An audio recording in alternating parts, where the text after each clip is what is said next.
Assalamualaikum warahmatullahi wabarakatuh. Semoga semua kebaikan terlimpah kepada kita semua. Amin ya rabbal alamin. Dikisahkan ketika Abu Nawas hendak ke rumah Abu Jahil, di tengah jalan ia berpapasan dengan beberapa pengawal istana. "Wah Tuan Abu, kebetulan sekali kita ketemu di sini. Ada yang ingin kita sampaikan," kata salah satu pengawal. "Memangnya ada suatu penting apa?" tanya Abu Nawas. Kemudian mereka memberitahu bahwa hari ini Abu Nawas diperintah Baginda Raja untuk datang menghadap ke istana. Abu Nawas pun bingung, karena hari ini ia sudah berjanji akan membantu Abu Jahil akan membetulkan genteng rumahnya yang bocor. Tapi kalau ia menolak perintah tersebut, bisa-bisa Baginda Raja akan menghukumnya. Namun Abu Nawas adalah tipe orang yang selalu menepati janji. Ia pun memilih membantu Abu Jahil daripada menemui Baginda Raja. Akhirnya ia menemukan solusi supaya tidak perlu datang ke istana tanpa mendapatkan hukuman sang raja. Ia lalu berkata kepada para pengawal bahwa dirinya tidak bisa menghadap sang raja karena ada suatu alasan yang mendesak. Mendengar penjelasan Abu Nawas, mereka pun mengucapkan bela sungkawa dan pergi berlalu dari hadapan. Sementara Abu Nawas kembali melanjutkan perjalanannya menuju rumah Abu Jahil. Setibanya di sana, Abu Nawas disambut hangat oleh Abu Jahil.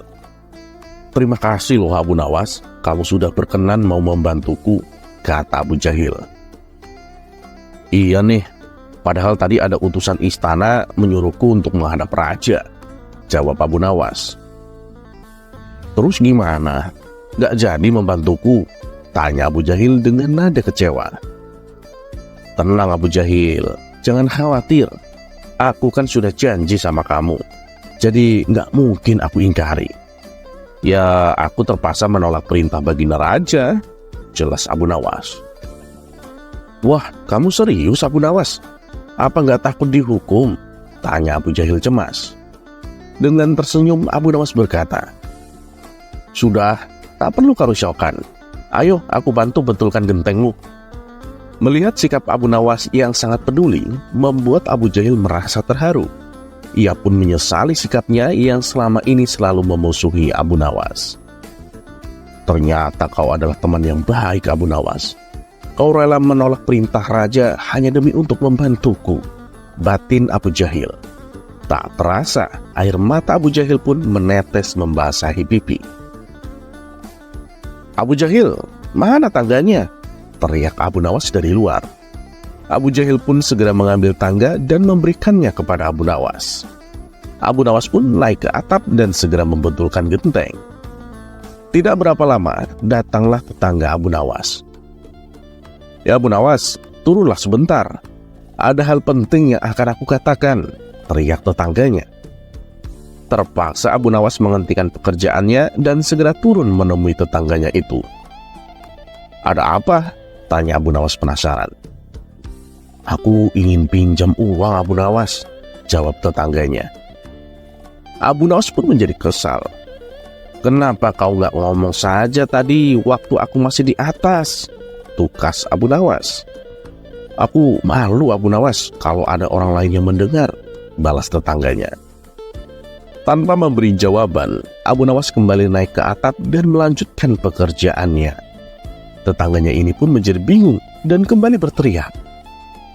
"Gimana Abu Nawas?" tanyanya.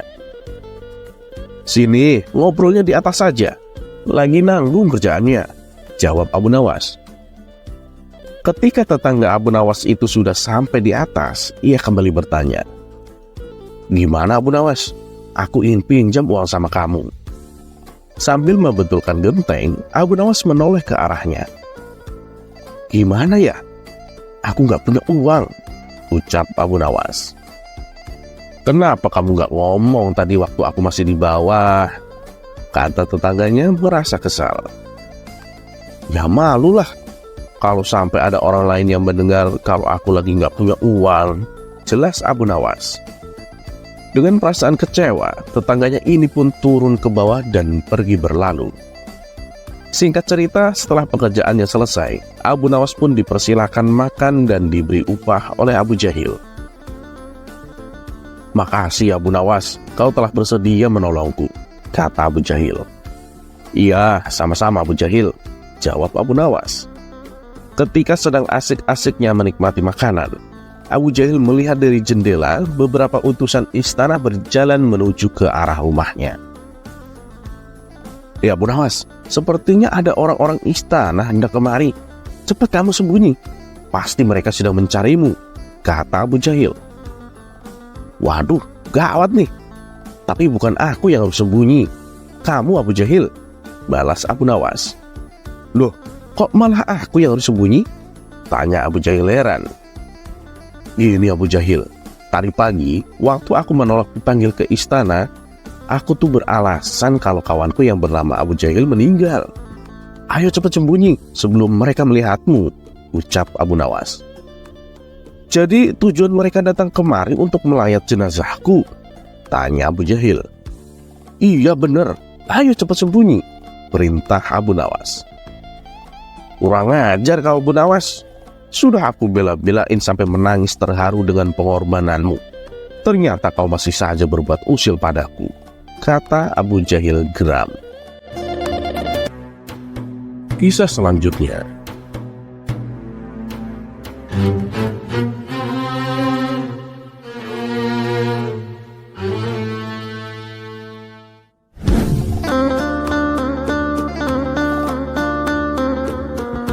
Assalamualaikum warahmatullahi wabarakatuh. Semoga semua kebaikan terlimpah kepada kita semua. Amin ya rabbal alamin. Di suatu sore yang cerah, Abu Nawas terlihat ngobrol santai bersama kawan-kawannya di sebuah warung kopi. Lalu datanglah Abu Jahil dan langsung ikut nimbrung bersamanya. Obrolan mereka pun semakin seru. Apalagi kala itu mereka sedang membahas tentang seorang wanita.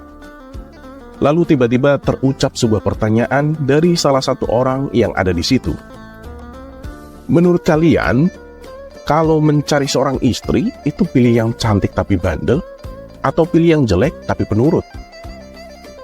Abu Jahil dengan penuh percaya diri menjawab pertanyaan tersebut.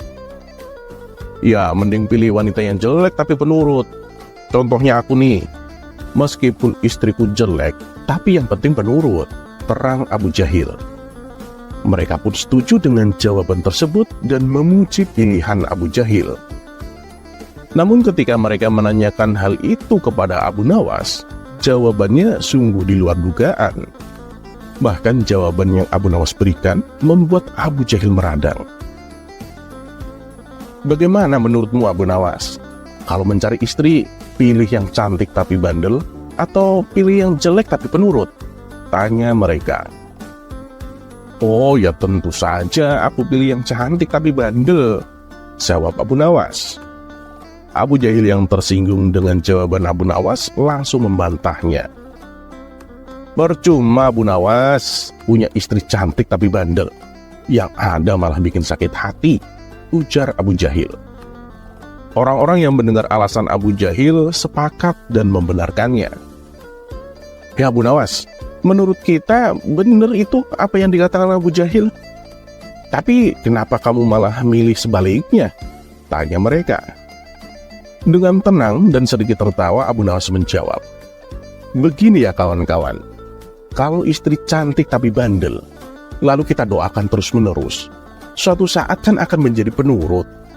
Nah kalau istri jelek, meski kita doakan sampai mati pun, wajahnya nggak akan berubah menjadi cantik," celetuk Abu Nawas. Spontan orang-orang pun tertawa mendengarnya. Adapun Abu Jahil memilih meninggalkan mereka karena tak kuat menahan emosinya. Kisah selanjutnya.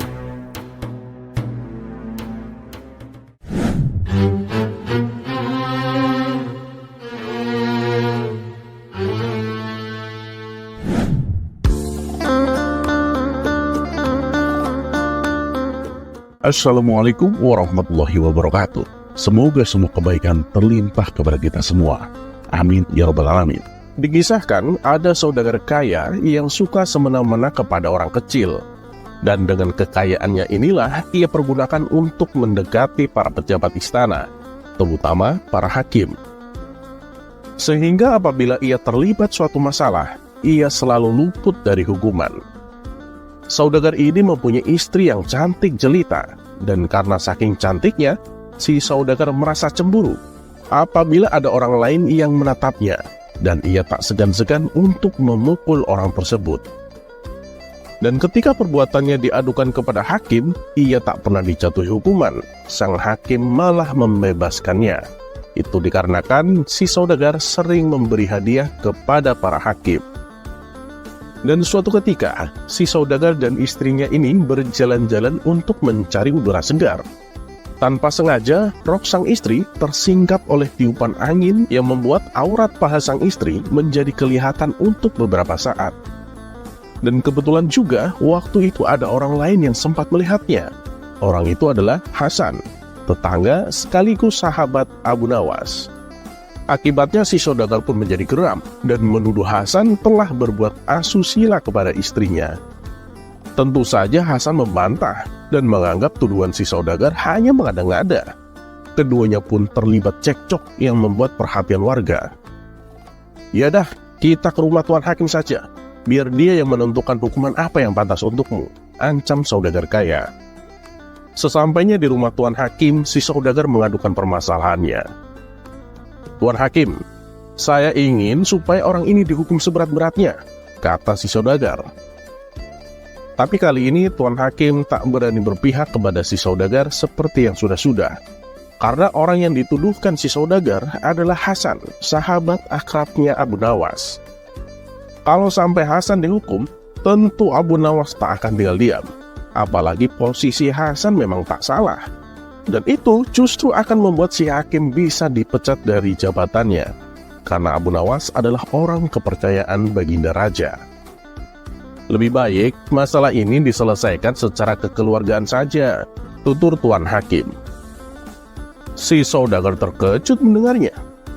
"Kenapa dia tak membelaku?" batin si saudagar. "Tapi Tuan Hakim, dia telah berbuat salah. Aku tak mau damai. Pokoknya dia harus dihukum," protes si saudagar. "Baik, kalau kamu masih ingin kasusmu ini berlanjut, silahkan datang ke istana dan adukan langsung kepada Baginda Raja," saran Tuan Hakim. Ternyata saran tersebut dilakukan oleh si saudagar. Maka pergilah ia bersama Hasan menuju istana. Setelah menghadap Baginda Raja, si saudagar mengadukan masalahnya dan menuntut Hasan supaya dihukum. Abu Nawas yang juga sedang berada di istana dimintai pendapatnya oleh Baginda Raja. "Bagaimana menurutmu, Abu Nawas? Silahkan tangani kasus ini dan memberikanlah keputusan yang adil," perintah Baginda Raja. "Siap, Paduka Yang Mulia," jawab Abu Nawas. Lalu Abu Nawas berkata kepada si saudagar, "Jadi kau anggap Hasan telah berbuat asusila kepada istrimu meskipun dia melihatnya secara tidak sengaja?" tanya Abu Nawas. "Ya, benar, dan aku ingin Hasan dihukum," timpal si saudagar. "Baiklah, walaupun Hasan itu sahabatku, tapi aku akan berbuat adil menangani kasus ini. Hasan, karena kau telah berbuat asusila, maka kau harus menjalani hukuman. Ayo ikut aku ke dalam penjara," kata Abu Nawas. Hasan pun kaget dan tak percaya. Kenapa Abu Nawas malah membela si saudagar? Padahal tuduhan tersebut tidak benar adanya. Sementara si saudagar tertawa girang melihat Hasan akan dipenjara. Tapi ketika Hasan akan memasuki ruangan penjara, tiba-tiba Abu Nawas menghentikannya. "Tunggu, Hasan. Apakah kau sudah melihat penjara itu?" tanya Abu Nawas. "Sudah, aku sudah melihat," jawab Hasan. "Nah, berarti kau sudah menjalani hukumanmu. Sekarang silahkan pulang ke rumah," balas Abu Nawas. Mendengar keputusan tersebut, si saudagar tak terima. "Hukuman apa-apaan ini? Masa cuma melihat ruangan penjara dianggap sudah menjalani hukuman?" protes saudagar kaya. Abu Nawas lalu menjelaskan kepada si saudagar, "Ya, karena tuduhan yang kau ajukan juga seperti itu. Kamu anggap Hasan telah berbuat asusila hanya karena melihat aurat paha istrimu, kan? Kalau begitu, dia juga sudah dianggap menjalani hukuman cukup dengan melihat ruangan penjara saja," jelas Abu Nawas. Melihat hal itu, baginda raja pun memuji akan kecerdikan Abu Nawas. Sementara si saudagar kaya harus menelan kekecewaan.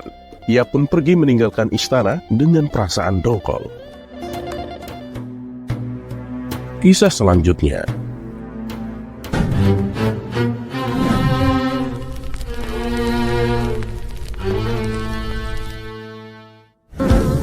Di sore hari yang cerah, Abu Nawas berjalan-jalan menyusuri kota Baghdad, hingga sampailah ia di sebuah lorong yang sempit. Disitulah Abu Nawas melihat ada seorang pengemis yang sedang duduk sendirian meratapi nasibnya. Abu Nawas lalu menghampiri pengemis tersebut. "Kamu kenapa terlihat murung?" tanya Abu Nawas. "Saya dari pagi belum makan, Tuan. Saya sudah mengemis ke sana kemari, tapi tidak ada yang mau memberiku uang," jawab si pengemis sambil menangis terisak. Abu Nawas menjadi merasa iba. Ia lalu merogoh kantong bajunya dan memberikan uang 10 dinar. "Nih, ada 10 dinar untukmu, supaya kamu bisa beli makan." Si pengemis yang tadinya murung seketika berubah ceria. "Terima kasih, Tuan. Semoga amal baik Tuan dibalas Allah 10 kali lipat," kata si pengemis tak henti-hentinya mengucapkan terima kasih. Abu Nawas kemudian meninggalkan si pengemis dan kembali pulang ke rumahnya. Saat menjelang malam tiba, Abu Nawas melepaskan lelahnya dengan beristirahat tidur di ranjang. Di dalam tidurnya, Abu Nawas bermimpi bertemu dengan malaikat yang menyamar sebagai saudagar tampan yang kaya raya. Saudagar itu sangat baik hati dan dermawan. Ia mendekati Abu Nawas yang sedang duduk sendirian. Kemudian saudagar tampan itu meletakkan kepingan uang 10 dinar di tangan Abu Nawas. Lalu meletakkan lagi kepingan 10 dinar dan sekeping lagi. Terus demikian sampai ada 9 keping uang di telapak tangan Abu Nawas. Kemudian saudagar tampan itu berhenti. Abu Nawas tahu kalau saudagar tampan tersebut masih memiliki 1 keping emas di tangannya. Karena Abu Nawas teringat doa pengemis tadi sore. Ia mengatakan, "Semoga Allah akan membalasmu 10 kali lipat." Merasa jumlah kepingan uang di tangannya hanya 90 dinar, ia pun menagih sisa 10 dinar yang masih berada di tangan saudagar tampan tersebut. "Tuan, berikan sisa uangnya kepadaku, biar jumlahnya genap menjadi 100 dinar. Akan tetapi saudagar itu tak mau memberikannya. Abu Nawas mencoba merebut yang 10 dinar dari tangan saudagar tampan. Namun tiba-tiba Abu Nawas terbangun dari mimpinya. Ia pun langsung melihat ke telapak tangannya. Dan tentu saja sama sekali tak ada uang di tangannya. Dengan cepat-cepat Abu Nawas menutup matanya kembali dan berteriak, "Baiklah, yang 10 dinar tidak usah kau berikan, Tuan. Tapi tolong yang 90 dinar itu kembalikan padaku." Kisah selanjutnya.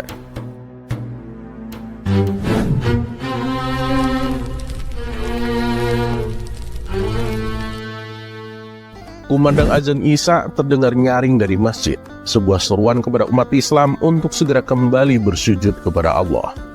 Semua orang berbondong-bondong memenuhi sof-sof di ruangan masjid. Tak terkecuali Abu Nawas, ia bergegas mencari tempat di belakang imam.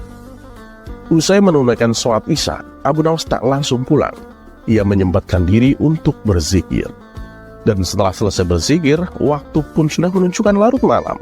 Abu Nawas segera beranjak pulang. Seperti biasa, untuk sampai ke rumahnya, ia harus melewati tempat pemakaman. Suasana begitu sunyi dan agak gelap menyelimuti sekitar area kuburan. Saat ia sedang asik berjalan, lewatlah kawanan perampok yang kebetulan menuju ke arah yang sama dengan Abu Nawas. Mereka rata-rata bertubuh kekar dan besar, dan di tangan mereka masing-masing membawa sebilah pedang. Rasa ketakutan pun menghinggap pada diri Abu Nawas. "Waduh, jangan sampai mereka melihatku. Bisa-bisa aku dibunuhnya. Lebih baik aku bersembunyi," pikir Abu Nawas. Langkah Abu Nawas mendadak pelan dan getaran rasa takut kian berkecamuk. Tiba-tiba matanya tertuju pada sebuah lubang makam yang baru saja digali. "Nah, ini tempat yang aman untuk bersembunyi," ujar Abu Nawas. Ia pun langsung melompat ke bawah, masuk ke lubang makam dan bersembunyi di situ. Namun apa yang diharapkan tak sesuai dengan kenyataan. Salah satu perampok melihat aksi Abu Nawas ini.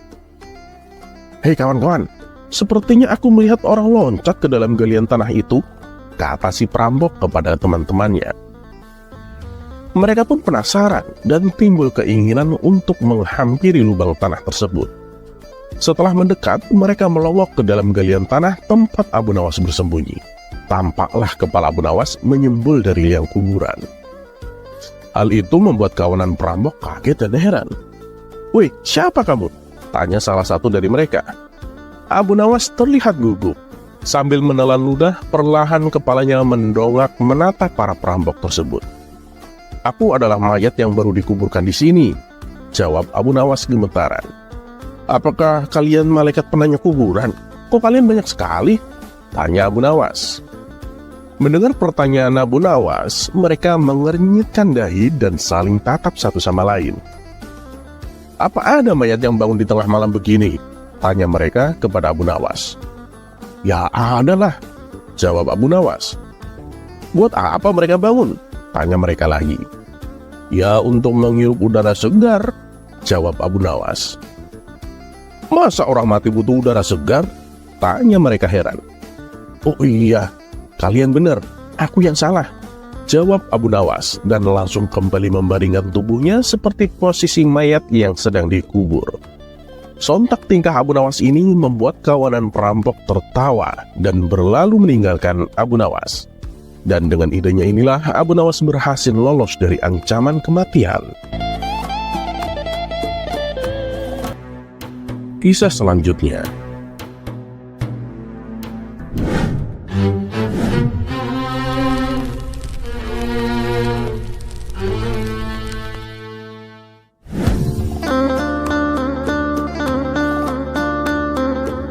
Assalamualaikum warahmatullahi wabarakatuh. Semoga semua kebaikan terlimpah kepada kita semua. Amin ya rabbal alamin. Diceritakan, Abu Nawas kedatangan tamu seorang nenek tua yang sudah berusia lanjut. Lalu kepada Abu Nawas, nenek itu mengadukan masalahnya. "Tuan Abu, saya punya penyakit parah sekali, Tuan. Padahal saya sudah mendatangi beberapa tabib, tapi tak ada satupun dari mereka yang bisa menyembuhkannya. Yang ada saya malah diusir."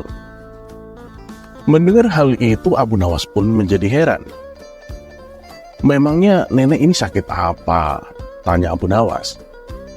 "Ada masalah dengan gentut saya, Tuan Abu," jawab nenek tersebut. "Nenek nggak bisa kentut?" tanya Abu Nawas memastikan.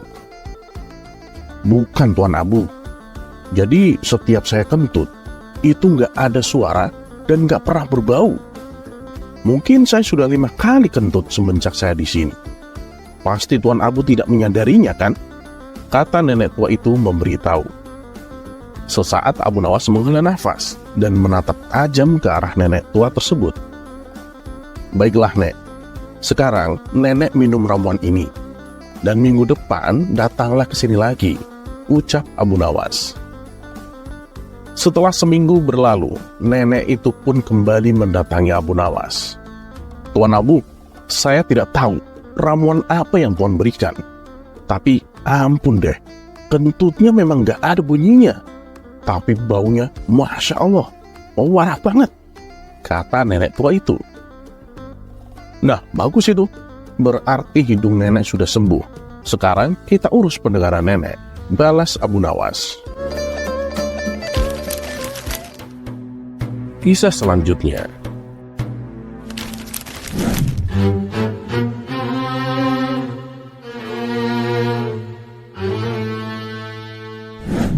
Pada suatu hari, di kota Baghdad digemparkan oleh kedatangan 2 orang tamu yang mengaku ulama besar. Mereka berdua adalah Syekh Wahab dan Syekh Qadir. Dengan berpakaian jubah serba putih layaknya orang solih, mereka menyapa masyarakat kota Baghdad.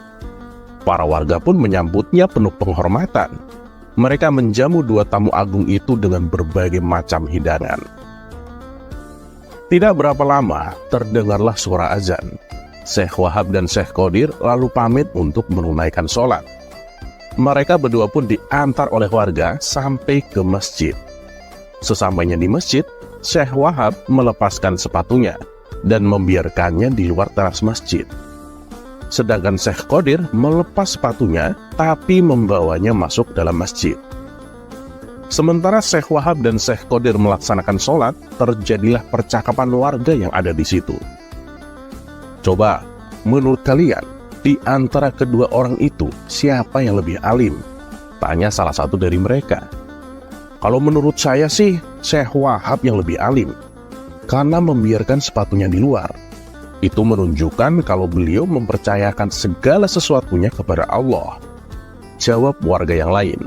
Namun ada juga warga yang berpendapat kalau Syekh Qadirlah yang lebih alim. Sebab dengan dirinya membawa sepatu ke dalam masjid, itu menunjukkan kehati-hatiannya. Kemudian salah seorang dari mereka berkata, lebih baik kita tanyakan langsung kepada kedua tamu kita itu. Pasti beliau-beliau ini mempunyai alasannya masing-masing. Nah, itu benar. Itu lebih tepat. Timpal lainnya. Ketika Syekh Wahab dan Syekh Qadir itu selesai sholat, mereka ditanya secara terpisah oleh kedua kelompok yang berbeda pendapat tadi. Pertama, mereka menanyai Syekh Wahab. Wahai Tuan Syekh, tadi sewaktu di masjid, kok Anda meninggalkan sepatu di luar teras masjid? Padahal Syekh Qadir membawa sepatunya masuk ke dalam. Dengan tersenyum, Syekh Wahab menjawab, jadi alasan saya meninggalkan sepatu karena segala sesuatu saya pasrahkan kepada Allah. Kalaupun sepatu saya dicuri orang, maka akan saya ikhlaskan dan tidak akan menganggapnya sebagai pencuri. Justru saya akan mendoakan agar sepatuku menjadi kebaikan bagi dirinya. Mendengar jawaban Syekh Wahab, masyarakat pun terkagum-kagum dengan kerendahan hatinya. Kemudian giliran Syekh Qadir yang ditanya.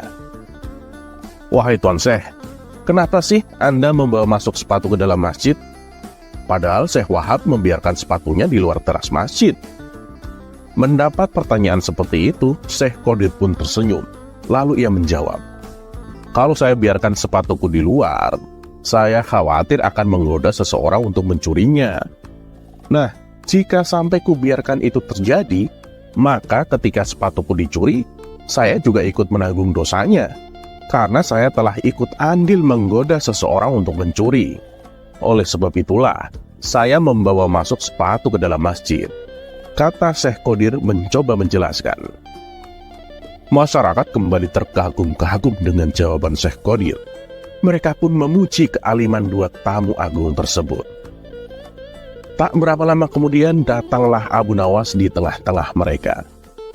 Aduh, kalian semua itu gampang terlena dengan perkataan yang terkesan bijak, padahal biasa saja, kata Abu Nawas kepada warga yang berkumpul. Maksudnya gimana Abu Nawas? Kedua tamu itu kan memang orang alim. Mereka berdua juga bijak dalam bertutur kata, balas salah satu warga. Abu Nawas selalu menjelaskan, coba kalian perhatikan, antara sepatu yang dipakai Syekh Wahab dan Syekh Qadir, keduanya berbeda. Syekh Wahab membiarkan sepatunya di luar karena memang sepatunya sudah butut, dan mana mungkin ada maling yang tergoda untuk mencurinya, ujar Abu Nawas sambil menuding sepatu yang sedang dipakai Syekh Wahab. Nah, kalau sepatu yang dipakai Syekh Qadir itu masih bagus, dan aku kira harganya juga pasti mahal. Oleh sebab itulah ia khawatir sepatunya akan hilang, makanya sepatunya ia bawa masuk ke dalam masjid. Kalian semua jangan terlena dengan seseorang yang mengaku berilmu hanya karena penampilan dan tutur katanya. Tapi kalian juga harus mengetahui sejauh mana kepandaian ilmu agamanya. Mendengar perkataan Abu Nawas itu, Syekh Wahab dan Syekh Qadir pun dibuatnya keki. Mereka berdua tahu betul siapa itu Abu Nawas. Akhirnya mereka memutuskan untuk pergi meninggalkan kota Baghdad. Kisah selanjutnya.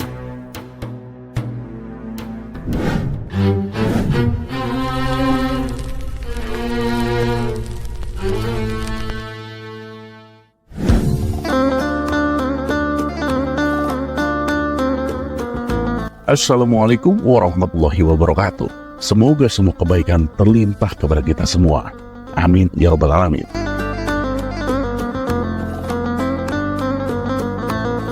Suatu ketika, ada seorang pemuda yang sedang mengalami masalah besar.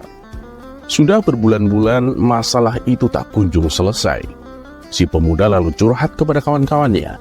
Ia berharap mendapatkan jalan keluar atas musibah yang menimpanya. Namun tak satu pun masukan, ataupun solusi dari temannya yang bisa membantu mengurai masalah yang menghimpit dirinya. Lalu salah satu sahabat dekatnya menyarankan supaya ia meminta nasihat kepada Abu Nawas. Dan keesokan harinya, tanpa pikir lama-lama, si pemuda langsung mendatangi rumah Abu Nawas.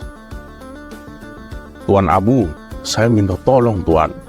Saya mempunyai masalah besar yang sampai saat ini belum ada jalan keluarnya," pinta si pemuda kepada Abu Nawas. "Memangnya apa masalahmu? Coba ceritakan," sahut Abu Nawas. Si pemuda lalu menceritakan masalahnya.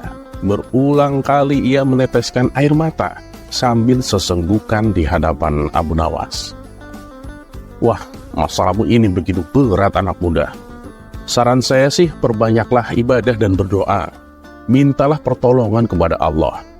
Dan sebagai bukti keseriusanmu, kamu sebaiknya menyatakan sebuah nadar. Insya Allah, Allah akan membukakan jalan untukmu," tutur Abu Nawas. "Baiklah Tuan Abu, saya akan bernazar. Bila masalah saya terpecahkan, saya akan menjual rumah. Dan dari hasil penjualan tersebut, akan saya sedekahkan semuanya kepada fakir miskin," balas si pemuda. Hari demi hari berganti. Setelah si pemuda mengucapkan nazarnya, ia mendapatkan banyak saran-saran yang bisa membantunya menyusun sebuah tindakan dan solusi bagi permasalahannya. Dan akhirnya, seiring berjalannya waktu, permasalahan yang dulu menghimpitnya kini telah sirna. Suatu malam, saat si pemuda itu memasuki kamar sholatnya, ia melihat sebuah tasbih tergeletak di atas sajadah. Benda itu mengingatkannya pada malam yang pedih, di mana saat itu ia tenggelam dalam doa dan mengucapkan nazarnya. "Oh iya, aku harus melunasi nazarku. Kenapa aku begitu pelupa?" batin si pemuda. Sejak itu, ia ingin segera menunaikan nazarnya. Ia merasa itu sebuah janji kepada diri sendiri dan Tuhan yang harus ia penuhi. Ia tak ingin mengkhianati janjinya sendiri. Ia tak mau menjadi orang yang munafik. Akan tetapi ia mempunyai sebuah masalah. Saat hendak menunaikan nazarnya, ia merasa jika rumahnya ia jual dan uang hasil penjualan itu ia berikan seluruhnya kepada fakir miskin, alangkah sayangnya. Ia pun menyesal. Kenapa dulu terlalu bersemangat mengucapkan nazar? Seharusnya ia tak bernazar menjual rumah. Seharusnya ia menazarkan barang lain yang lebih kecil harganya. Akan tetapi ia sudah kadung bernazar. Si pemuda berusaha memutar otak agar bisa mengurangi kerugian akibat nazarnya yang tak mungkin ditariknya kembali. Setelah beberapa lama berpikir, ia menemukan sebuah ide. Ia akan menjual rumahnya dengan harga 1 dinar. Itu harga yang sangat murah. Selain itu, ia juga akan menjual kucing yang menempati rumah tersebut dengan harga 10.000 dinar. Jadi bagi siapa saja yang ingin membeli rumahnya, maka harus pula membeli kucing. Itu sudah paket yang tak bisa dipisahkan. Tak lama setelah penjualan itu diumumkan, datanglah seorang pembeli yang tanpa menawar membeli paket jual rumah dan kucing tersebut. Sang pembeli menyerahkan uang sebesar 10.000 1 dinar. Dan sehari setelah jual beli dilakukan, si pemuda segera menunaikan nazarnya dengan membagikan uang 1 dinar sebagai hasil penjualan rumahnya kepada fakir miskin.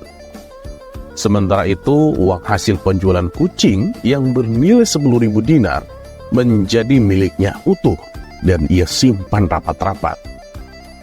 Dan di kemudian hari, uang 10.000 dinar itu ia belikan rumah lagi untuk ditinggali. Pada suatu ketika Abu Nawas mendatangi si pemuda.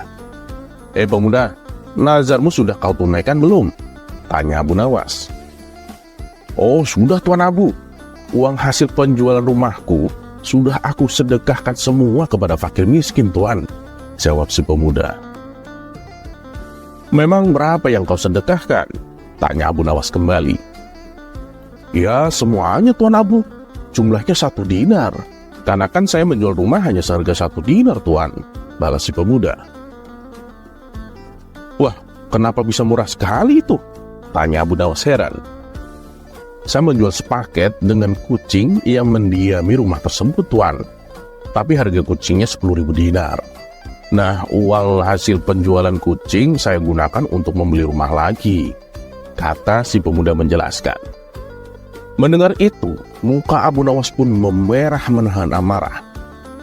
Karena tak sepantasnya kita seorang hamba yang hina ini mencoba mengingkari ataupun mengakali janji kita kepada penguasa langit dan bumi.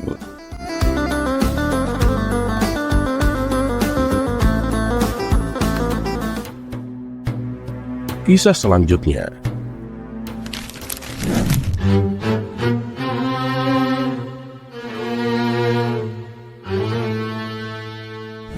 Setiap orang pasti butuh uang.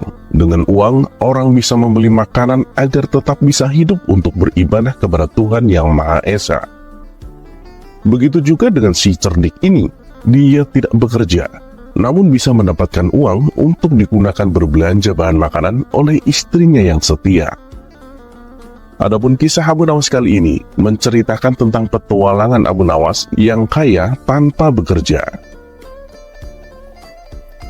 Kehidupan Abu Nawas memang tak seberuntung kawan-kawannya yang lain ataupun para saudagar yang pernah ditemuinya. Abu Nawas hidup dalam rumah yang sangat sederhana dan tidak memiliki harta benda yang melimpah ruah. Walaupun begitu, Abu Nawas selalu ikhlas dan mampu melewati setiap rintangan yang dijumpai dalam kehidupannya. Abu Nawas tinggal serumah bersama dengan seorang istri. Abu Nawas dapat pula meyakinkan istrinya bahwa akan selalu ada jalan bagi mereka yang ikhlas menjalani rintangan yang diberikan Allah. Dan pada suatu hari, istri Abu Nawas mengeluh atas kehidupan yang dijalaninya. Dirinya mengaku tak kuasa lagi dengan beban hidup yang ditanggungnya. Istri Abu Nawas itu mengeluh karena suaminya tak memiliki penghasilan, sehingga tak mampu memberinya nafkah yang cukup. "Suamiku, kapan mau beli gaun cantik untukku? Hidupmu hanya kau habiskan untuk berdoa saja," ucap istri Abu Nawas. "Tapi semuanya kulakukan dengan ikhlas, Adinda, hanya untuk mendapatkan ridho Allah," jawab Abu Nawas. "Ya kalau begitu, mintalah upah kepada Allah," sahut istri Abu Nawas. Seketika itu juga, Abu Nawas langsung pergi ke pekarangan rumahnya. Dengan berbekal alat peribadatan yang lengkap, Abu Nawas mulai bersujud dan menyampaikan permohonan-permohonannya kepada Allah. "Ya Allah, berilah hamba upah 100 keping emas, ya Allah," ujar Abu Nawas dengan suara lantang, dan dilakukannya berulang-ulang. Rupanya, doa Abu Nawas itu terdengar oleh salah seorang tetangganya yang sedang beristirahat di depan rumah. Tak lama kemudian, tetangga Abu Nawas ini memiliki keinginan untuk berbuat usil dengan melemparkan 100 keping emas ke kepala Abu Nawas.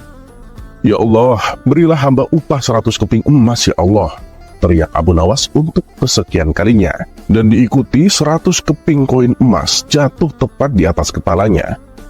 Abu Nawas yang terkejut langsung lari ke dalam rumah sambil membawa uang yang baru saja didapatkan kepada istrinya. "Istriku, aku memang wali Allah. Ini lihat, aku baru saja mendapatkan upah dari Allah," tutur Abu Nawas. Tetapi tetangga Abu Nawas tadi tak terima kalau uang yang dilemparkannya menjadi milik Abu Nawas. Oleh karena itu, pintu rumah Abu Nawas langsung digedor oleh tetangganya tadi. "Ya Abu Nawas, kembalikan uang yang tadi aku lemparkan kepadamu. Itu milikku," ucap tetangganya. "Lah, bagaimana mungkin uang itu milikmu? Aku tadi memohon kepada Allah, dan uang yang jatuh itu pasti jawaban dari Allah," jawab Abu Nawas. Tetangganya yang usil tadi tidak terima dan mengajak Abu Nawas agar diselesaikan di pengadilan. Karena secara kebetulan semua jubah Abu Nawas dicuci dan belum kering, mau tak mau Abu Nawas meminjam jubah ke tetangganya itu. Dan untuk mempercepat perjalanan, tetangganya itu juga meminjamkan seekor keledai ke Abu Nawas, karena memang Abu Nawas tak punya keledai. Tak lama kemudian mereka pun sudah di pengadilan dan menjalani sidang. "Abu Nawas, kamu di sini karena suatu perkara. Kamu telah disangka mengambil kepunyaan tuan ini. kata hakim sambil menunjuk ke arah tetangga Abu Nawas. "Lantas apa pembelaanmu, wahai Abu Nawas?" tanya hakim kembali. "Tetangga saya ini gila, Tuan Hakim. Ia pikir semua yang ada di dunia ini adalah miliknya. Coba saja Tuan Hakim tanyakan. Misalnya cuma ini yang saya pakai. Keledai saya yang ada di luar itu, tentu semua diakui sebagai miliknya," jawab Abu Nawas. "Tapi itu memang semua milikku," teriak tetangganya yang kaget akan pernyataan Abu Nawas tersebut. Bagi sang hakim, bukti-bukti yang diterimanya sudah cukup untuk memutuskan siapa yang benar dan siapa yang salah. Hakim pun memutuskan bahwa Abu Nawas menang dan uang yang jatuh di kepalanya menjadi miliknya. Dan sesampainya di rumah, Abu Nawas mengembalikan jubah dan keledai ke tetangganya. Kemudian berjalan melenggang tersenyum bahagia, sembari melihat ke 100 koin emas yang ada di tangannya. Kisah selanjutnya.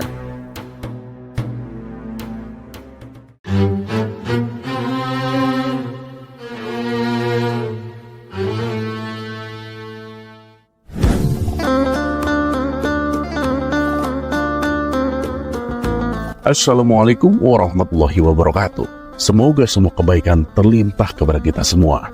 Amin ya rabbal alamin. Sudah menjadi kebiasaan Raja Harun ar-Rasyid.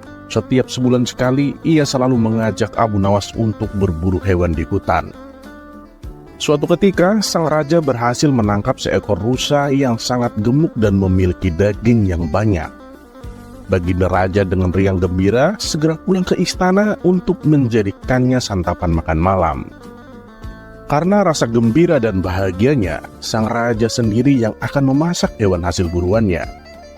Ia mulai memotong-motong daging rusa di dapur istana. Namun insiden kecil terjadi. Sang raja pun berteriak histeris. Alih-alih hendak memotong daging rusa, tapi justru ia memotong ibu jarinya sendiri.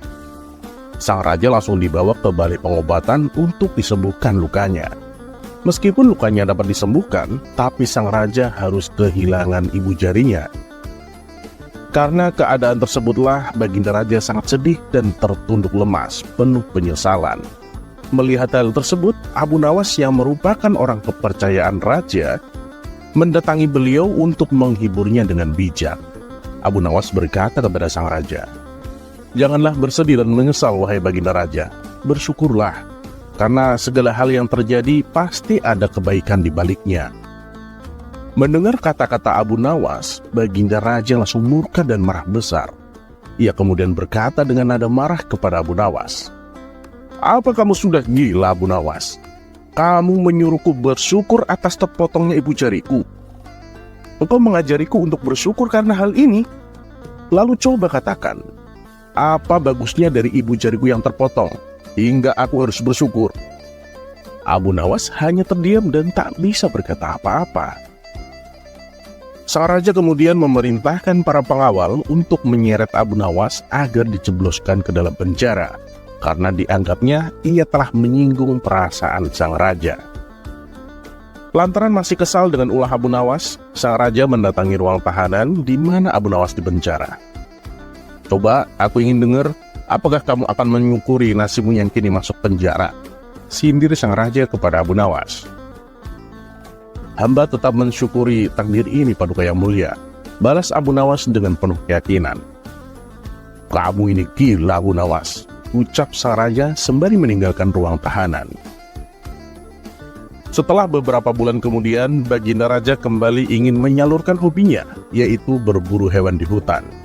Namun kali ini ia tak didampingi oleh Abu Nawas, sebab Abu Nawas masih mendekam di dalam penjara.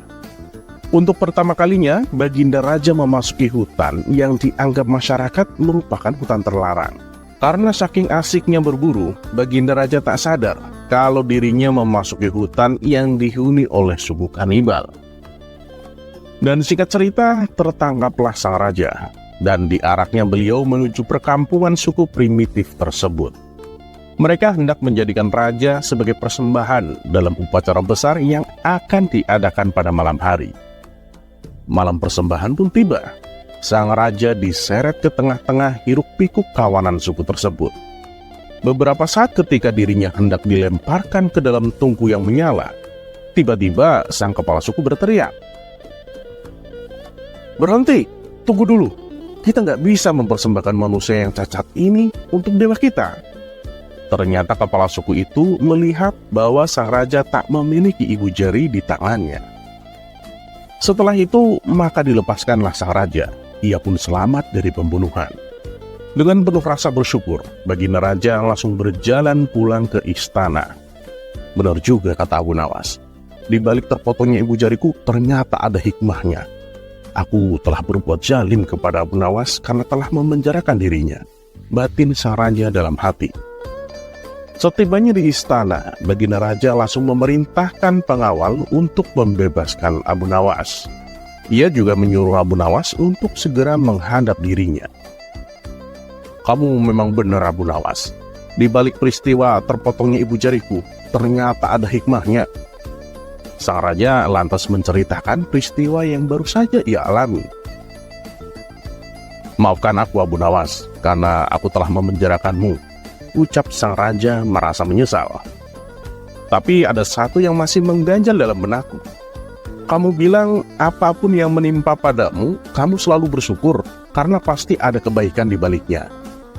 Lalu kebaikan apa yang bermanfaat bagimu saat kamu di penjara? Apakah kamu masih merasa tetap bersyukur dengan nasibmu itu?" tanya baginda raja. Abu Nawas menjawab, "Saya malah sangat bersyukur dan berterima kasih ketika Paduka menjebloskan saya ke dalam penjara." "Kamu memang aneh Abu Nawas. Lalu apa manfaatnya bagimu?" hanya sang raja heran. "Begini Paduka yang mulia, andai saja saya tidak di penjara, tentunya Paduka akan mengajak saya berburu, dan pasti saya akan ikut tertangkap oleh suku kanibal itu. Mungkin Paduka bisa selamat dari pembunuhan karena jari Paduka hilang satu. Tetapi saya tidak akan selamat Paduka, karena saya tidak memiliki cacat. Maka sudah pasti hambalah yang akan dimasukkan ke dalam tungku api sebagai persembahan mereka.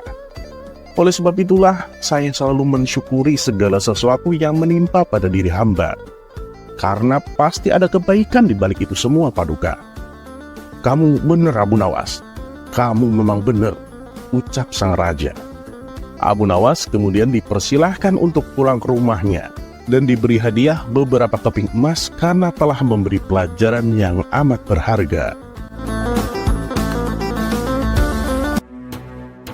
Kisah selanjutnya.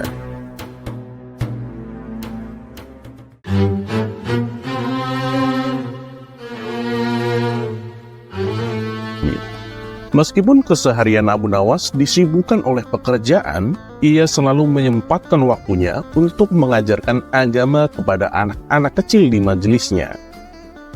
Dari sekian banyak anak-anak yang ia didik, ada salah satu anak yang paling pintar. Tapi si anak ini juga terkenal badung. Anak ini bernama Ali Mustafa. Suatu hari saat Abu Nawas sedang mengajar, murid-muridnya terlihat antusias mendengarkan ilmu yang disampaikan Abu Nawas. Kala itu Abu Nawas sedang menerangkan tentang surga dan neraka. "Di antara kalian ada yang tahu nggak surga itu apa?" tanya Abu Nawas kepada murid-muridnya. Semua muridnya terdiam. Tiba-tiba Ali Mustafa mengacungkan tangannya. "Saya tahu guru," teriak Ali Mustafa. "Ya Ali, silakan dijawab," balas Abu Nawas. "Surga itu adalah tempat yang indah guru, tempat kembalinya orang-orang yang bertakwa," jawab Ali Mustafa. "Benar sekali, kamu memang pintar Ali," puji Abu Nawas. "Nah sekarang, di antara kalian, apa ada yang tahu apa itu neraka?"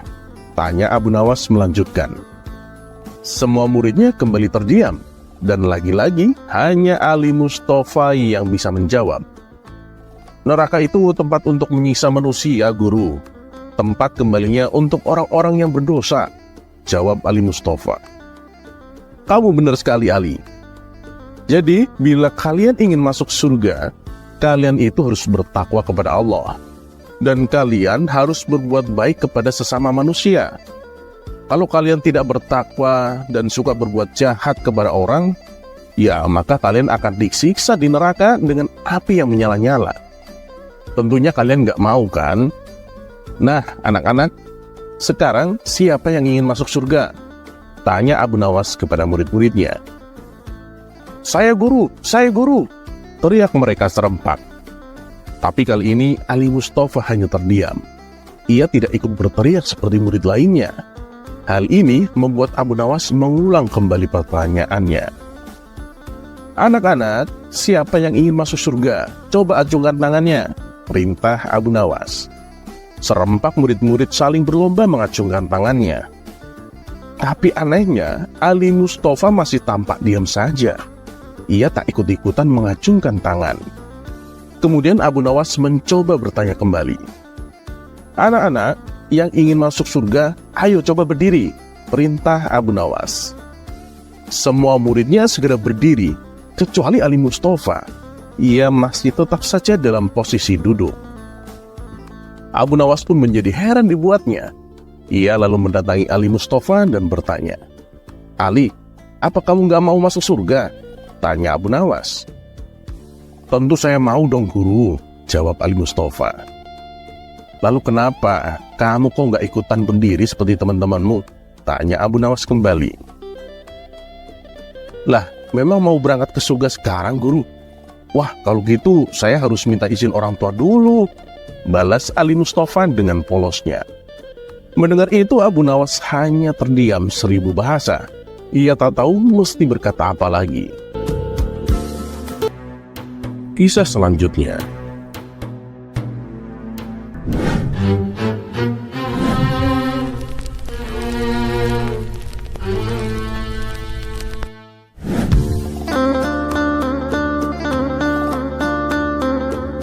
Assalamualaikum warahmatullahi wabarakatuh. Semoga semua kebaikan terlimpah kepada kita semua. Amin ya rabbal alamin. Pada suatu hari, Abu Nawas dipanggil ke istana untuk mengajar kedua putra Baginda Raja. Anak pertama bernama Al-Ma'mun dan anak yang kedua bernama Al-Amin. Agar suasana mengajar tak terganggu, Baginda Raja menyiapkan ruangan khusus untuk kegiatan tersebut. Sejak saat itulah Abu Nawas mulai mengajar berbagai ilmu agama kepada kedua anak Baginda Raja. Setelah sebulan berlalu, Baginda Raja bertanya kepada Abu Nawas, "Bagaimana perkembangan anak-anakku, Abu Nawas?" Abu Nawas pun menjawab, "Anak paduka yang bernama Al-Ma'mun itu lumayan cerdas dan cepat menguasai pelajaran. Tapi kalau Al-Amin masih bodoh paduka. Dia itu susah menangkap ilmu yang saya ajarkan." Baginda Raja pun hanya terdiam mendengar apa yang dikatakan Abu Nawas. Tapi dalam hati ia merasa tak yakin. Mana mungkin Al-Amin bodoh, sedangkan Al-Ma'mun saja adalah anak yang cerdas. Padahal kan keduanya sama-sama anaknya. Maka untuk mencari tahu kebenarannya, pada keesokan harinya, diam-diam Baginda Raja mengintip kedua anaknya yang sedang belajar dari luar ruangan. Betapa kagetnya Baginda Raja melihat Al-Amin sedang dihukum. Ia disuruh berdiri di samping Abu Nawas dengan posisi kaki diangkat satu. Baginda Raja pun menjadi geram dan langsung masuk ke dalam ruangan. "Abu Nawas, coba beritahu aku, apa kesalahan yang dibuat Al-Amin?" tanya Baginda Raja kesal. Abu Nawas lalu memberitahu bahwa sewaktu ulangan, Al-Amin selalu mencontek jawaban yang ditulis oleh Al-Ma'mun. "Apa buktinya kalau begitu?" tanya Baginda Raja. "Paduka, tadi sewaktu ulangan, masing-masing dari mereka saya kasih kertas kosong untuk menjawab pertanyaan. Pertanyaan pertama yang saya ajukan, siapa sahabat Nabi yang paling banyak meriwayatkan hadis? Al-Ma'mun menulis jawabannya, sahabat Abu Hurairah. Al-Amin juga menulis jawaban yang sama. Begitu pula saat saya memberi pertanyaan, siapa nama Nabi yang berdebat dengan Nabi Musa? Al-Ma'mun menulis jawaban Nabi Khidir. Dan Al-Amin juga menulis jawaban yang sama, yaitu Nabi Khidir," kata Abu Nawas menjelaskan. "Loh Abu Nawas, jawaban yang sama bukan berarti mencontek kan? Bisa jadi Al-Amin memang sudah tahu jawabannya," protes Baginda Raja. "Tapi paduka, Pada pertanyaan ketiga, disinilah saya bisa tahu bahwa jawaban yang ditulis Al-Amin itu hasil mencontek dari Al-Ma'mun, ujar Abu Nawas. Memangnya apa pertanyaan yang ketiga? Tanya Baginda Raja. Pertanyaannya adalah berapa usia Nabi Sulaiman? Al-Ma'mun menulis di kertasnya, saya tidak tahu. Nah, di kertas Al-Amin tertulis jawaban, apalagi saya? Spontan Baginda Raja tertawa terpinggal-pinggal.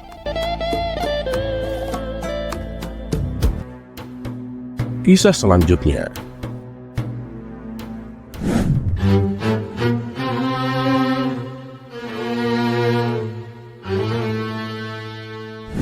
Seperti biasa, setiap pagi Abu Nawas pergi ke hutan untuk mencari kayu bakar. Kali ini Abu Nawas mendapatkan kayu lebih banyak dari biasanya. Ia pun tak lupa memanjatkan syukur kepada Allah. Kayu bakar yang banyak ini pasti akan menghasilkan uang yang melimpah, pikir Abu Nawas. Tapi saat ia hendak memanggul kayu tersebut, Abu Nawas tak mampu melakukannya. Kemudian lewat dua orang kawan Abu Nawas. Ya Abu Nawas, banyak sekali kayumu itu. Kamu gak akan mampu memikulnya sendirian, kata kawannya. Iya nih, kebetulan sekali kalian datang. Coba bantu meletakkan kayu ini di punggungku, pinta Abu Nawas. Waduh, mohon maaf nih Abu Nawas. Kebetulan kami juga lagi ada kepentingan mendesak. Kami gak bisa membantumu. Ya, semoga Allah menolongmu Abu Nawas, jawab mereka berdua dan pergi meninggalkan Abu Nawas. Halah, bilang saja gak mau bantu.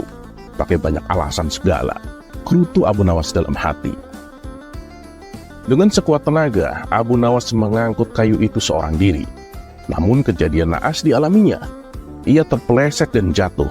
Kayu-kayu yang dibawanya pun jatuh berserakan di mana-mana. Abu Nawas melihat ke arah sekitar, menengok kanan kiri. Tapi tak ada seorang pun di situ untuk dimintai bantuan. Tiba-tiba lewatlah seorang yang berpawakan tinggi dan besar. Kawan, tunggu. Aku minta tolong dong, kumpulin kayu bakar yang berserakan dan meletakkannya di punggungku, pinta Abu Nawas. Boleh, tapi upahnya apa nih kalau aku membantumu? Tanya lelaki itu.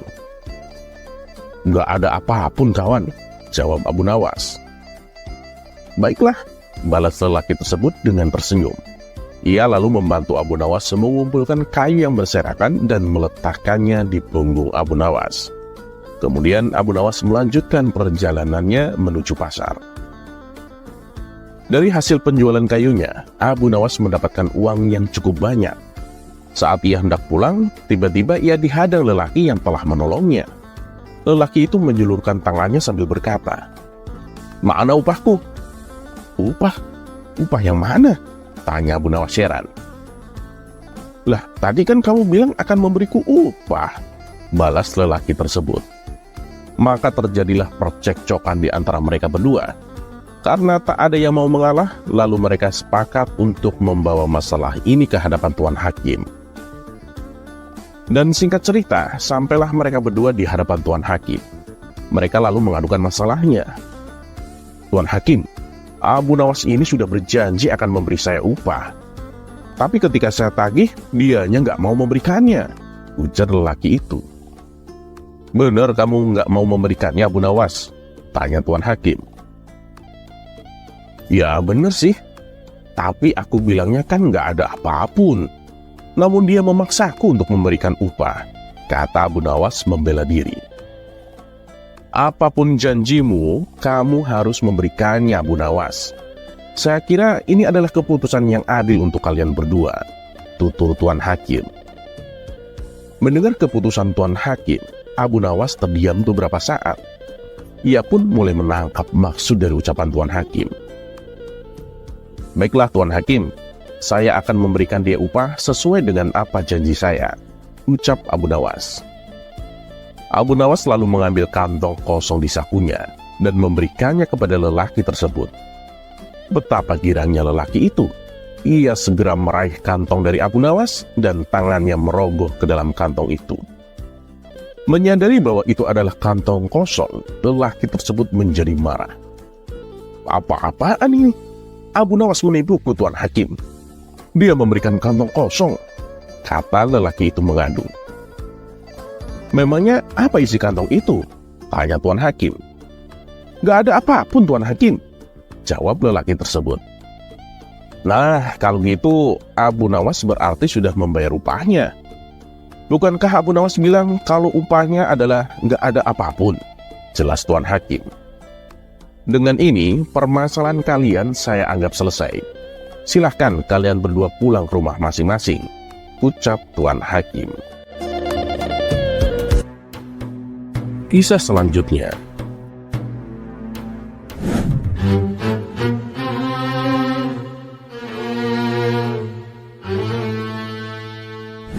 Dikisahkan ada seorang ateis berteriak di tengah alun-alun kota Baghdad.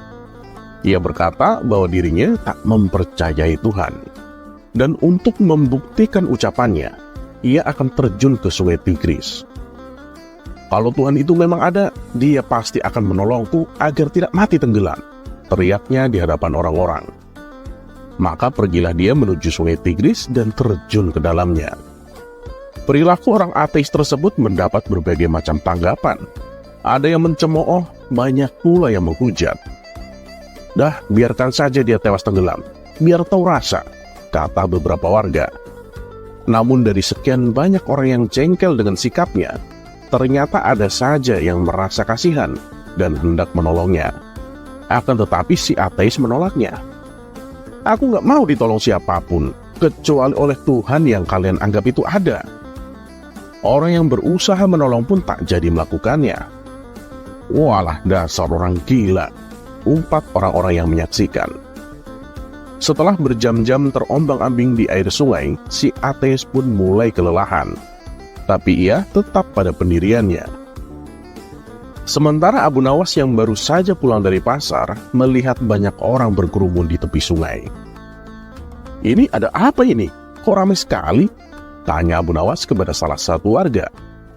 Kemudian Abu Nawas diberitahu perihal perilaku orang ateis yang ingin menguji adanya Tuhan.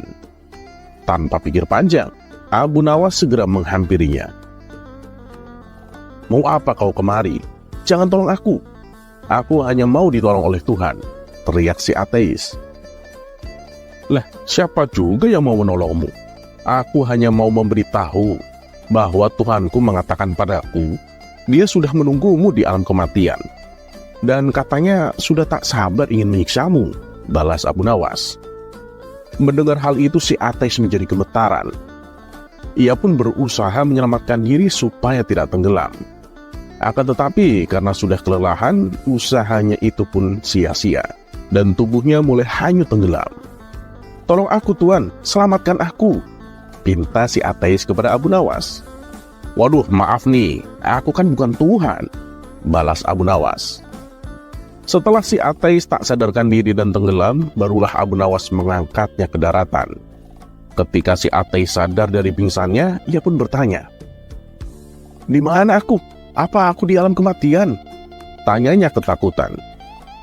"Lain kali kalau kamu berbuat seperti ini lagi, aku akan membiarkanmu," bentak Abu Nawas. Si ateis pun meminta maaf dan berterima kasih kepada Abu Nawas. Kisah selanjutnya.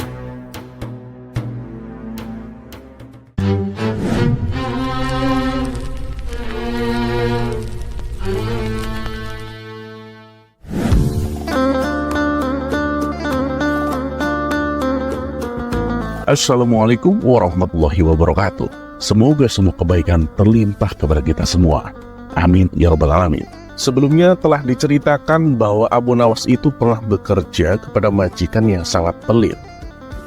Dan akhirnya ia memilih untuk berhenti setelah ia mengerjai majikannya tersebut. Nah, kali ini Abu Nawas kembali bekerja kepada saudagar yang lain.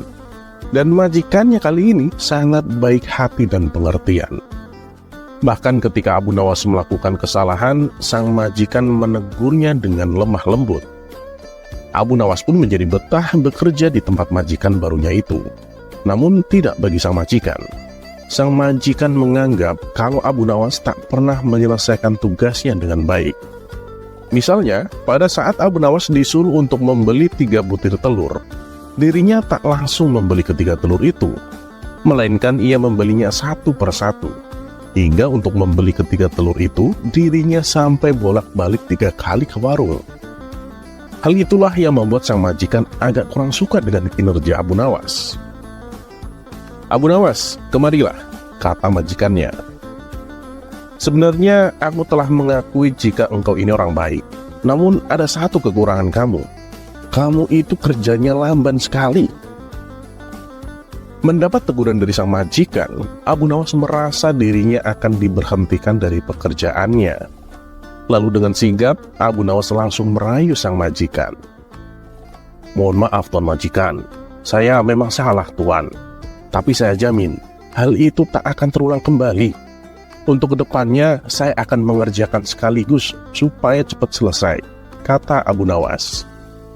Karena sang majikan merasa kasihan, ia pun tetap mempekerjakan Abu Nawas di rumahnya. Sedikit demi sedikit, Abu Nawas mulai belajar agar tak mengulangi kesalahannya. Hingga pada suatu hari, sang majikan jatuh sakit. Ia hanya terbaring lemas di tempat tidurnya. Dengan perasaan iba, Abu Nawas bertanya kepada sang majikan, "Tuan Majikan, adakah yang bisa saya lakukan?" Sang majikan yang sedang terbaring lemas di tempat tidurnya menoleh ke arah Abu Nawas. Ia pun lalu berkata, "Coba carikan aku tabib Abu Nawas. Aku sudah berat dengan sakitku ini." Mendapat perintah dari sang majikan, Abu Nawas bergegas pergi untuk mencari seorang tabib. Setelah sekian lama ditunggu, akhirnya Abu Nawas kembali bersama seorang tabib. Ia juga mengajak beberapa orang untuk ikut bersamanya. Melihat hal itu, sang majikan pun merasa heran. "Abu Nawas, aku kan hanya menyuruhmu untuk mencari seorang tabib. Tapi ini kok kamu ngajak orang banyak?" tanya sang majikan. Dengan entengnya Abu Nawas menjawab, "Ini biar saya tidak bolak-balik Tuan." "Maksudmu gimana Abu Nawas?" tanya sang majikan bingung. "Jadi gini Tuan, setelah Tuan diperiksa tabib, biasanya kan Tuan disuruh minum obat.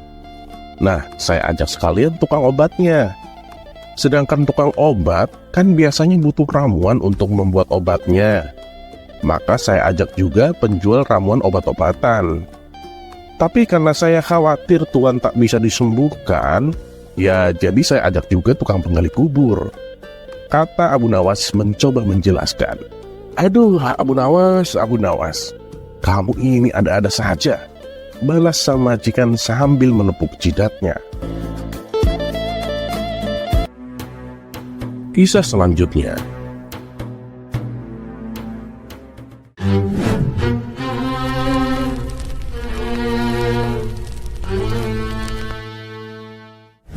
Suatu ketika, Abu Nawas mendengar kabar bahwa di sebelah tempat pemandian umum ada toko minyak wangi yang menjual candu. Di mana candu tersebut katanya, apabila ada orang yang menghisapnya, kesadarannya akan hilang alias mabuk. Karena penasaran, Abu Nawas pun timbul keinginan untuk mencobanya. Maka berangkatlah ia menuju toko minyak wangi tersebut. Ia lalu membeli sedikit candu dan dibawanya ke pemandian umum. Sambil berendam di air, Abu Nawas menghirup candu tersebut.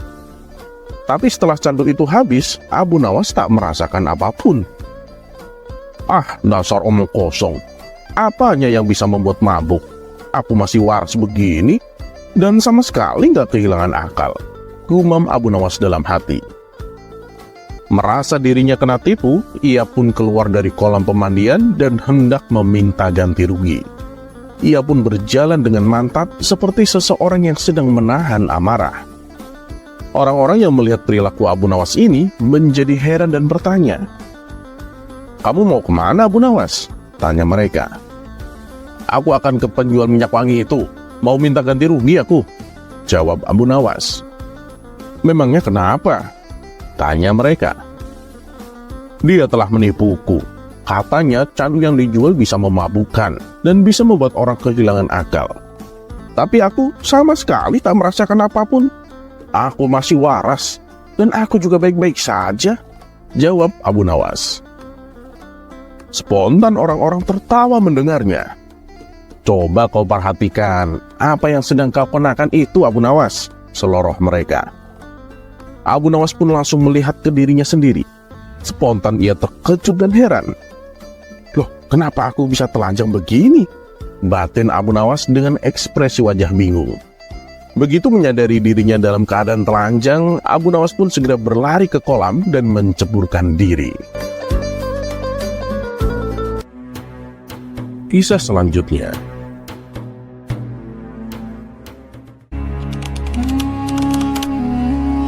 Seperti biasa, di sela-sela waktu luangnya, Baginda Raja selalu mengundang Abu Nawas untuk menghibur dirinya.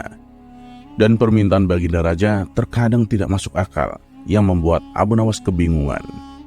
Memang, apabila bisa mewujudkan permintaan tersebut, Abu Nawas memperoleh hadiah pundi-pundi uang.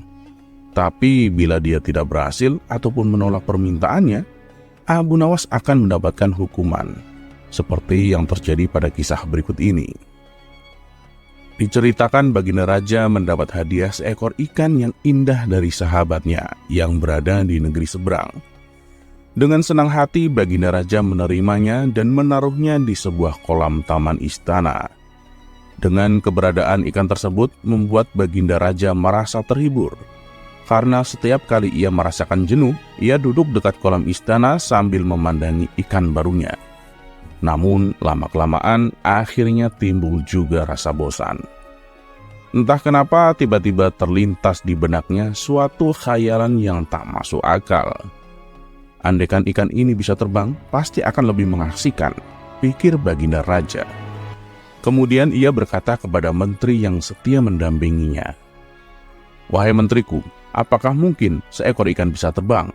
tanya Baginda Raja. "Ampun Paduka yang mulia, saya kira itu sesuatu yang mustahil Paduka. Karena ikan tidak punya sayap seperti burung," jawab menterinya. "Bagaimana dengan orang-orang sakti? Adakah di antara mereka yang bisa membuat ikan ini supaya terbang?" tanya Baginda Raja kembali. "Itu juga tidak mungkin Paduka, karena habitat ikan adalah hidup di air," jawab menterinya. Mendengar jawaban tersebut, Baginda Raja pun hanya terdiam, sambil sesekali menghela nafas. Sang menteri yang tak ingin melihat rajanya kecewa, segera berkata kepadanya, "Paduka yang mulia, kita panggil saja Abu Nawas. Bukankah dia terkenal cerdik? Kita suruh saja dia untuk membuat ikan Paduka bisa terbang," usul menterinya. Rupanya usulan sang menteri disambut baik oleh Baginda Raja. "Wah, benar juga katamu. Cepat panggil Abu Nawas kemari," titah Baginda Raja. Singkat cerita, datanglah Abu Nawas ke istana dan menghadap Baginda Raja. "Ampun Paduka yang mulia, ada gerangan apa Paduka memanggil hamba?" tanya Abu Nawas. "Begini Abu Nawas, aku ada sebuah tugas untukmu. Jika kamu berhasil melakukannya, aku akan memberimu 1000 dinar, kata Baginda Raja. Sontak Abu Nawas terkejut karena uang yang ditawarkan jumlahnya sangat banyak dari biasanya. Karena tergiur oleh hadiah yang akan didapatkan, Abu Nawas langsung menyanggupinya. "Oke, siap Paduka yang mulia. Hamba akan melaksanakan tugas Paduka." "Tapi kalau boleh tahu, tugas apakah itu?" tanya Abu Nawas. "Mari ikut denganku Abu Nawas," ajak Baginda Raja. Kemudian Abu Nawas diantar ke sebuah kolam taman istana. "Kamu lihat ikan di dalam kolam itu? Aku ingin supaya ikan itu bisa terbang," kata Baginda Raja. "Maksud Paduka, saya disuruh membuat ikan bisa terbang?" tanya Abu Nawas keheranan. "Benar Abu Nawas, itulah tugas yang harus kamu lakukan," timpal Baginda Raja. Seketika wajah Abu Nawas langsung pucat pasi. Keringat dingin keluar dari tubuhnya. "Kenapa kau diam saja Abu Nawas? Ayo lakukan tugasmu sekarang. Kamu kan sudah menyatakan kesanggupanmu. Ingat, apabila kamu menolak atau tidak berhasil menjalankan tugasmu, maka kamu akan dihukum," tegas Baginda Raja. "Ampun Paduka yang mulia, berilah hamba waktu seminggu Paduka," pinta Abu Nawas. Baginda Raja pun menyetujuinya dan mempersilahkan Abu Nawas untuk pulang. Sesampainya di rumah, Abu Nawas menghabiskan waktunya hanya dengan melamun meratapi nasib. Ia terus memikirkan bagaimana caranya supaya bisa lolos dari hukuman. Karena tak kunjung mendapatkan solusi, hampir saja Abu Nawas putus asa dan pasrah dengan hukuman yang akan diterimanya. Di saat itulah muncul ide cemerlang yang membuatnya tersenyum bahagia. Dengan membawa kertas ukuran kecil berbentuk sayap, ia pun segera ke istana menghadap baginda raja. "Bagaimana Abu Nawas? Apakah kau sudah siap?" tanya baginda raja. "Sudah Paduka Yang Mulia," jawab Abu Nawas. Maka mereka berdua pun menuju kolam di mana ikan itu berada. Sementara para menteri istana menjadi heboh. Mereka penasaran dengan yang akan Abu Nawas lakukan. "Luar biasa Abu Nawas, pasti mempunyai ilmu sihir dia," celetuk salah satu menterinya. Setelah sampai di kolam istana, Abu Nawas mengambil ikan tersebut dan menempelnya dengan kertas berbentuk sayap. "Hei Abu Nawas, untuk apa itu?" tanya baginda raja heran. "Ini Paduka, ini adalah sayap ajaib Paduka. Hewan apapun bila ditempel dengan sayap ini, pasti akan bisa terbang," ujar Abu Nawas. Para menteri istana yang ikut hadir bertambah takjub mendengarnya. Ketika semua mata tertuju kepadanya, Abu Nawas segera melemparkan ikannya ke udara. Sesaat ikan itu terlihat seperti terbang, namun ia langsung kembali turun ke bawah dan jatuh tepat mengenai batu di tanah. Ikan tersebut pun akhirnya mati. Melihat hal itu, baginda raja menjadi murka. "Hei Abu Nawas, kau bukan hanya gagal membuat ikan itu terbang, tapi kau telah menewaskan ikanku," hardik baginda raja. Karena sudah menyiapkan jawaban, Abu Nawas terlihat tenang. "Tunggu dulu Paduka, bukankah Paduka tadi lihat sendiri ikan itu sudah sempat terbang ke atas?" jawab Abu Nawas. "Iya, tapi ikan saya jatuh dan mati," protes baginda raja. "Ya, itu bukan salah saya Paduka. Ingat apa yang Paduka perintah kepada saya. Paduka hanya menyuruh saya untuk membuat ikan itu terbang. Tapi Paduka lupa, tidak menyuruh saya untuk mengajari ikan itu supaya bisa mendarat dengan selamat," ujar Abu Nawas. Baginda raja pun geleng-geleng kepala mendengar jawaban cerdik dari Abu Nawas. Kali ini baginda raja mengalami dua kerugian. Ia kehilangan ikan kesayangannya, dan ia juga harus memberi hadiah kepada Abu Nawas. Dan Abu Nawas pun pulang dengan membawa 1000 dinar. Kisah selanjutnya.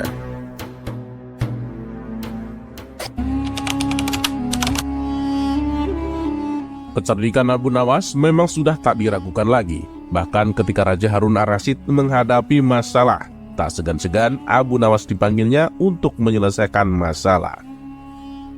Kali ini Abu Nawas mendapatkan tugas untuk menghitung kematian. Bagaimana cara Abu Nawas menghitungnya? Berikut kisahnya.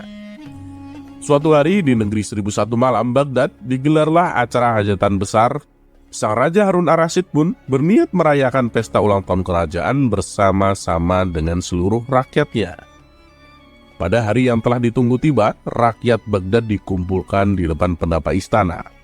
Raja Harun ar-Rasyid, sang penguasa, berdiri dan berkata, "Wahai rakyatku yang tercinta, hari ini kita mengadakan pesta ulang tahun kerajaan. Aku akan memberikan hadiah kepada para fakir miskin. Aku juga akan memberikan pengampunan kepada para tahanan di penjara dengan mengurangi hukuman di setengah dari sisa hukumannya," seru baginda raja kepada rakyatnya. Mendengar ucapan sang raja, tentu saja rakyat Baghdad bersukaria. Mereka segera berpesta bersama dan menyantap aneka makanan yang telah disediakan. Tak berapa lama kemudian, para pengawal istana membagi-bagikan hadiah kepada fakir miskin. Setelah dipastikan seluruh rakyatnya yang fakir miskin mendapatkan hadiah, raja pun memanggil para tahanan.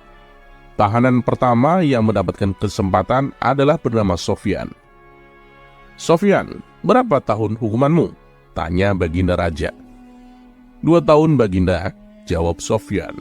"Sudah berapa tahun yang kamu jalani?" tanya baginda raja. "Setahun baginda," jawab Sofyan.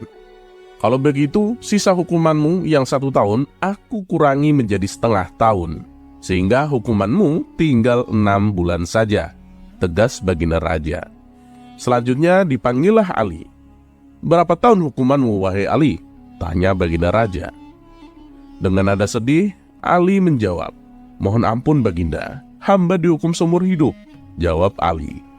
Mendengar jawaban Ali tersebut, baginda menjadi bingung. Harus menjawab apa untuk mengurangi hukuman Ali?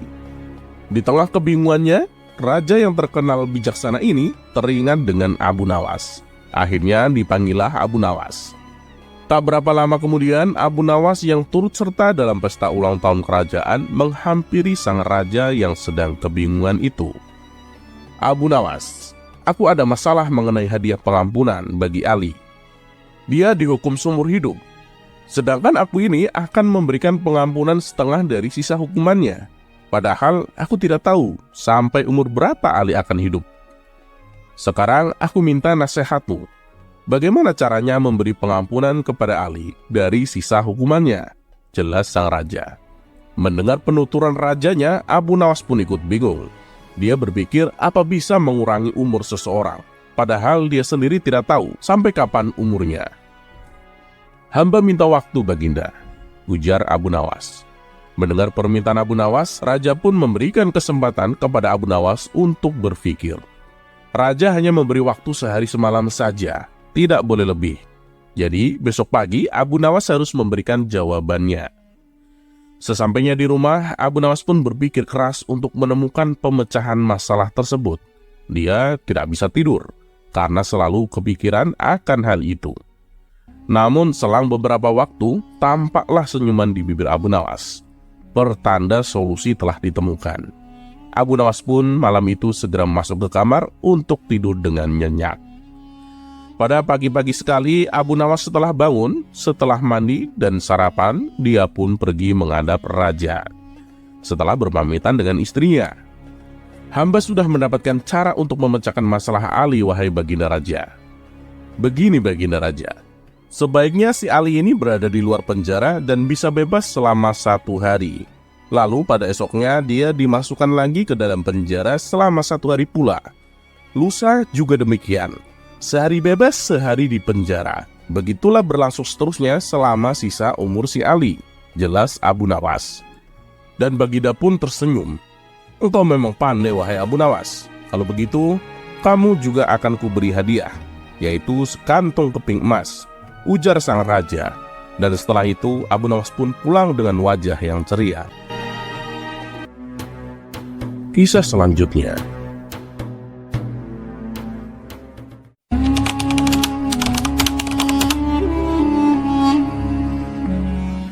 Abu Nawas mempunyai cara yang unik dalam memberikan pelajaran kepada para hakim yang nakal. Bukan dengan melaporkannya langsung kepada sang raja, tetapi Abu Nawas bahkan memberinya hadiah. Akan tetapi justru dengan hadiah itu, sang hakim menjadi sadar akan perbuatan zalimnya. Berikut kisahnya.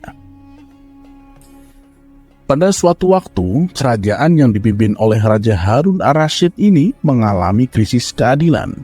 Banyak hakim yang adil meninggal dunia, dan raja salah dalam menunjuk orang sebagai hakim pengganti. Akibatnya, hakim pengganti itu tidak mampu menjawab kebutuhan masyarakat atas keadilan. Para hakim pengganti itu berlaku menyimpang dan sama sekali tidak mengetahui hukum-hukum agama. Sehingga tidak aneh jika kemudian muncul berbagai kebobrokan dan penyimpangan hukum yang dilakukan para hakim. Tiadanya keadilan dan kebenaran, semakin meluasnya korupsi dan penyalahgunaan hukum seperti telah menjadi hal yang biasa. Dalam kekuasaan tiran, ucapan penguasalah yang menjadi hukum, dan kepentingan pribadi di atas segala-galanya. Dalam hal ini, Abu Nawas turut prihatin. Dia pun lantas berinisiatif menyadarkan para hakim itu dengan caranya sendiri. Pada suatu hari, Abu Nawas mendatangi seorang hakim untuk mengurus suatu perjanjian. Namun, hakim di kotanya selalu mengatakan tidak punya waktu untuk menandatangani perjanjian itu. Keadaan ini terus berlangsung seperti itu, sehingga Abu Nawas menyimpulkan bahwa si hakim minta disuap. Akan tetapi Abu Nawas mengetahui bahwa menyuap adalah hal yang diharamkan oleh agama. Maka Abu Nawas pun memutuskan untuk melemparkan keputusan kepada si hakim itu sendiri. Abu Nawas menyiapkan sebuah gentong. Gentong itu diisi dengan kotoran sapi hingga hampir penuh. Kemudian di atasnya, Abu Nawas mengoleskan mentega beberapa sentimeter tebalnya. Gentong itu dibawanya ke hadapan Pak Hakim. Saat itu juga kesibukan sang hakim langsung hilang dan punya waktu untuk membubuhkan tanda tangannya pada surat perjanjian Abu Nawas. "Maaf Tuan Hakim, apakah pantas Tuan mengambil gentong mentega itu sebagai ganti tanda tangan Tuan?" tanya Abu Nawas mengelabui. Sang hakim tersenyum sambil mengamati gentong itu. "Ah, engkau jangan terlalu dalam memikirkannya," kata si hakim mulai terjebak tipu muslihat Abu Nawas. Hakim tersebut lantas mencolek sedikit mentega dengan ujung jarinya, lalu mencicipinya. "Wah, enak benar mentega ini," kata sang hakim. "Iya, sesuai dengan ucapan Tuan, jangan terlalu dalam mencolek menteganya," jawab Abu Nawas. Abu Nawas pun segera meninggalkan kantor sang hakim setelah mendapatkan tanda tangan si hakim. Kemudian sang hakim lantas pulang dengan hati yang riang gembira. Dibawanya gentong itu, lantas dipanggillah istri dan anak-anaknya untuk bersama-sama makan pemberian Abu Nawas itu. Awalnya mereka sekeluarga sangat menikmati mentega itu. Namun begitu lapisan mentega itu habis, mereka mulai memakan kotoran sapi. "Wah, apa ini? Baunya sangat busuk seperti kotoran hewan," kata sang hakim. Sang hakim lantas teringat Abu Nawas. Setelah berpikir panjang, ia baru sadar bahwa semua itu adalah ulah Abu Nawas yang ingin menyadarkannya untuk meninggalkan praktek suap-menyuap dan menegakkan keadilan. Hakim itu kemudian merasa sangat bersalah atas sikapnya selama ini. Ia lalu mendatangi rumah Abu Nawas dan meminta maaf atas kekhilafannya. Di hadapan Abu Nawas, ia berjanji akan menjadi hakim yang adil.